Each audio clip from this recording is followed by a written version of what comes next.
candy. I know that you get addicted to them. I know sometimes you might look down and say, hey, let me check it out. That's okay. Don't sit there on your phone the whole time and not pay attention. All right, again, this is a very, very dark subject to talk about on a Friday. I know that. We are talking about depression, awareness, and suicide. It is real. I give this little spew each time. We don't want to have depression. We don't want to have sadness. We don't want to have anger. But listen, they're real feelings. They do happen. They come and they go, just like happiness does, just like excitement does, just like joy does. They all come and go.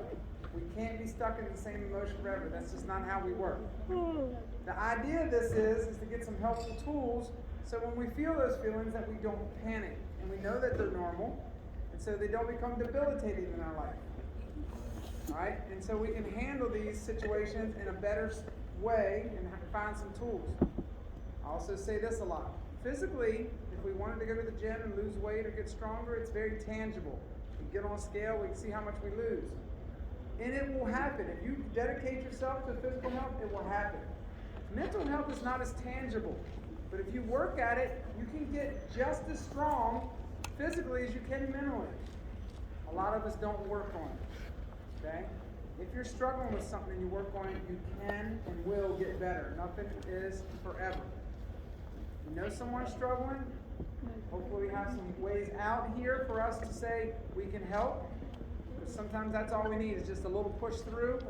Find that there is light at the other end. Okay? It'll happen to all of us sometime. I hate to say it. Something's going to happen that causes grief. All right, our 2 presenters today are Ms. Smith and Mrs. Lindo, school psychologist and a social worker. They're going to do their thing. They're going to show some videos. Again, they're a little outdated. I understand that. When you're done, take a survey. I'll let you go down to the gym. I'll have the balls ready. If you want to shoot around, relax the last 30 minutes. Hopefully your mood will boost. Good? I can't put them in basketball. It's the perfect form. Exactly. My name is Pamela Mrs. Lindo. I am the school psychologist here at Valley, and my office is in the counseling suite all the way in the back. Hi everyone, happy Friday. I'm Mrs. Smith, I'm the school social worker, and I actually share office space with Ms. Lindo at the end of school counseling. So what Mr. Phillips was saying to you is really true. Like, you can't really get away from sadness. It's one of the big 3 emotions that you all deal with when you run into stressors in your life, right? So the 3 big emotions are sadness, anger, and anxiety. So today we're going to focus more on sadness and what happens when that can turn into depression. Why are we talking about the signs of suicide? Because it happens to be the second leading cause of death for youngsters 10 to 14 and 15 to 19. And we'll talk a little bit more about statistics a little bit later in the presentation. But the number 1 mental health disorder associated with suicide is depression. So today we're going to talk about some signs of depression, some myths and facts related to suicide, warning signs and risk factors of suicide, what to do if you feel like your friend is suicide. So you all are going to be, hopefully try to make you connectors to help for your friend. You're going to video and discussion, which has the acknowledge, care, and tell in it, questions for you all, and then there's a post survey. It's not a test, it's just a short survey that you're going to complete afterwards. So let's talk about the signs of depression. What are some signs? How does your mood look? Okay, well, we talked about sadness, right? What is it okay to have a bad day every once in a while, right? We all have that. But what is the difference between feeling sad and blue every once in a while and then clinical depression? What do you think that is? Well, the thing that makes it different is that you're feeling sad like every day for a period of 2 weeks. So did anyone ever try to jog in water? Right? How difficult that is. It's like you feel a lot of resistance. That's what it's like to feel depressed every single day. It's really hard to get going in the morning, and they feel that kind of resistance and sadness. So there's sadness and there's anger and irritabilities. You know, depression can be anger. It's kind of like two sides of the same coin. Some people have a hard time expressing their feelings, so it comes out as anger. You can get irritable more easily. There's a loss of interest in school and activities, a lack of really caring about your physical appearance, isolation, just withdrawing from family and friends, not feeling motivated to do anything, not even feeling motivated to hang out with your friends and family. Weight and appetite. Anyone tell me what I mean by weight? I mean not weight, appetite, like eating. What happens? What do you, yeah. Not eating. Yeah, you're not eating enough, or you're eating too much. And the same thing with sleep. You might not be eating enough. You might not be sleeping enough, or you're sleeping too much. Thoughts of death, like just feeling like you don't want to be around anymore. You feel like dying, or you wish you were dead. Thoughts like that. Fatigue or loss of energy nearly every day. That's why I use that analogy with the pool. Like you feel that resistance, and it's every day. It's like really hard to get going in the morning. Feelings of worthlessness or guilt, so you just don't feel like you're worth anything. And then you're feeling guilty about things that you shouldn't be feeling guilty about. Feeling sick, so if you're not mentally healthy, that's gonna sometimes affect your physical health too. So a lot of times, when you're feeling depressed, it can affect things like you can get headaches and stomach aches and things of that nature. Difficulty concentrating, tunnel vision, or all or nothing thinking. So has anyone ever heard of that? Okay, you have? Does anyone want to tell me what that is?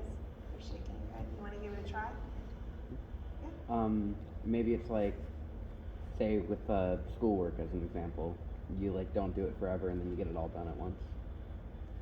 Close. You're kind of on the right track. Did I see another hand up? So, like with schoolwork, right?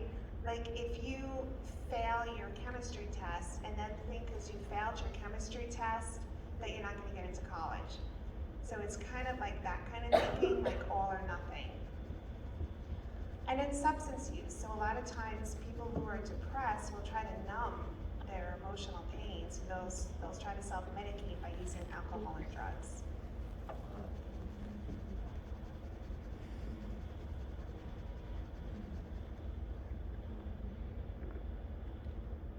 So we're going to talk about some myths and facts. Myths versus facts in regards to depression. So Miss Linda talked about it's normal for teenagers to feel moody, right? Teens, however, don't suffer from real depression. Does that seem like that's a true statement? Raise your hand if you think it is. Okay, good. Depression can affect people of any age, any race, ethnicity, or economic group. Teens who claim to be depressed are weak and just need to pull themselves together. There's nothing anyone else can do to help. Does that seem like that is true or false? Raise your hand if you think it's true. Raise your hand if you think it's false. All right. So depression is not a weakness, but a serious health condition. Both young people and adults who are depressed need professional treatment, and we'll talk about that a little bit more. Talking about depression only makes it worse. What are your thoughts about that?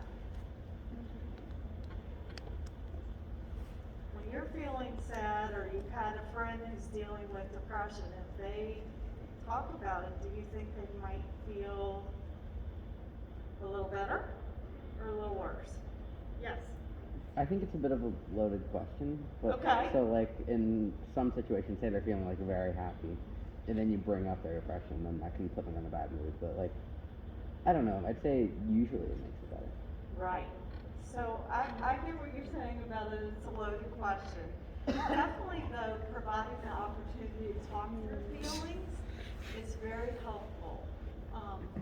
It may help the friend who's dealing with something to recognize that they need professional help. So, who do you think is more likely to be depressed, males or females? So raise your hand if you think it's males are more likely to be depressed, and raise your hand if you Where's think the it's non-binary females are option? most likely to be depressed. Damn. All right. So actually, with this Nope. question, women are What? twice as likely as men There's not that to many have people. It's depression. like However, Yeah, I depression know. is statistic not and related to probability that there would even be ethnicity, one in this room. education, Oh, income, and well, marital I'm just status. saying. I mean, if they want an accurate Do you all think still. depression runs in families? I see some yeses, I see some nos. Okay, so actually depression can run in families. Heredity does play a factor. However, it does not mean that you'll be depressed if you have a family member who is. It just means that you're more predisposed to depression than a person who does not have it in their family. Okay? Is depression treatable? All right. Absolutely, it's treatable. There are several treatment options that include counseling and/or therapy, as well as medication. The trained therapist or counselor can help people who are dealing with depression learn positive ways to think about themselves, change behavior, cope with problems, or handle relationships. A physician can prescribe medications that can help relieve the symptoms of depression. And for many people, the combination of counseling and medication is very beneficial.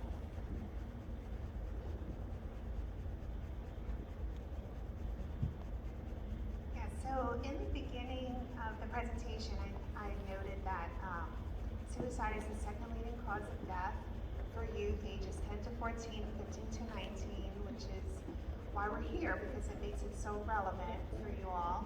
And just to cite a few more stats, results from a 2019 Youth Risk Behavior Survey, which happens to be the largest and most representative general population study among high schoolers your age, 9th through 12th grade.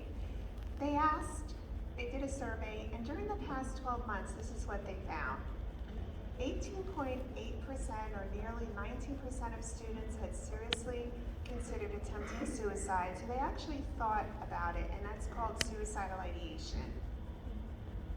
About 15.7% or nearly 16% of students actually made a plan about how they would attempt suicide. So what that means, they actually started writing down like what they would do, where, when, how. They were really getting into details. 8.9 or 9% of the students had actually attempted suicide one or more times. And 2.5% of the students who made a suicide attempt had actually resulted in medical treatment. So you gotta think about, like in Valley, in your big high school, there has to be some kids who are really struggling with this, which is why we're here. So you can learn how to help a friend.